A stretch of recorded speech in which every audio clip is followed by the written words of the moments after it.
हजारों वर्ष पहले महाभारत का युद्ध कुरुक्षेत्र में लड़ा गया था, लेकिन यह सवाल हर किसी के जहन में उठ सकता है कि महाभारत का युद्ध कुरुक्षेत्र में ही क्यों? यह युद्ध कहीं और भी तो हो सकता था, लेकिन सत्य यह है कि सब कुछ शुभ और अशुभ विचारों एवं कर्मों के संस्कार भूमि में देर तक समाये रहते हैं। दरअसल कुरुक्षेत्र में युद्ध लड़े जाने का फैसला भगवान श्री कृष्ण का था। जब महाभारत युद्ध होने का निश्चय हो गया तो उसके लिए जमीन की तलाश की जाने लगी।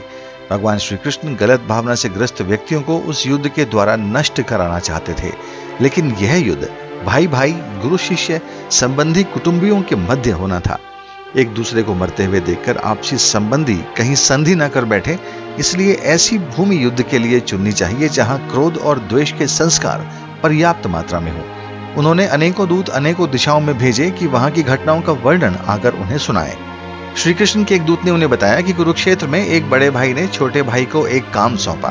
काम था खेत की मेड़ से बहते हुए वर्षा के पानी को रोकना, लेकिन छोटे भाई ने काम करने से मना कर दिया। बड़ा भाई आग बबूला हो गया। उसने छोटे भाई को मार डाला और उसकी लाश को ले जाकर उस मेड़ के पास ले गया जहां से पानी निकल रहा था, और वहां उसने उस लाश को पैर से कुचल कर लगा दिया। इस नृशंसता को सुनकर श्री कृष्ण ने निश्चय किया कि यह भूमि भाई भाई के युद्ध के लिए उपयुक्त है। यहां पहुंचने पर उनके मस्तिष्क पर जो प्रभाव पड़ेगा उससे परस्पर प्रेम उत्पन्न होने या संधि चर्चा चलने की संभावना नहीं रहेगी। महाभारत के लिए कुरुक्षेत्र बेहतर था, इसीलिए श्री कृष्ण ने कुरुक्षेत्र को ही चुना।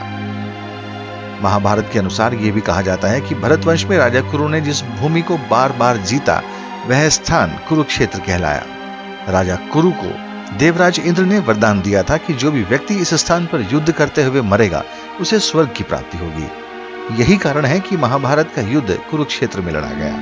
महाभारत एवं अन्य पुराणों में कुरुक्षेत्र की महिमा के बारे में बताया गया है। महाभारत के वन पर्व के अनुसार कुरुक्षेत्र में आकर सभी लोग पाप मुक्त हो जाते हैं, यहाँ तक कि यहाँ की उड़ी हुई धूल के कण पापी को परम पद देते हैं। नारद पुराण में आया है कि ग्रहों, नक्षत्रों एवं तारागणों की काल गति से नीचे गिर पड़ने का भय है, किंतु वे जो कुरुक्षेत्र में मरते हैं पुनः पृथ्वी पर नहीं गिरते, अर्थात वे पुनः जन्म नहीं लेते। भगवद गीता के प्रथम श्लोक में कुरुक्षेत्र को धर्म क्षेत्र कहा गया है।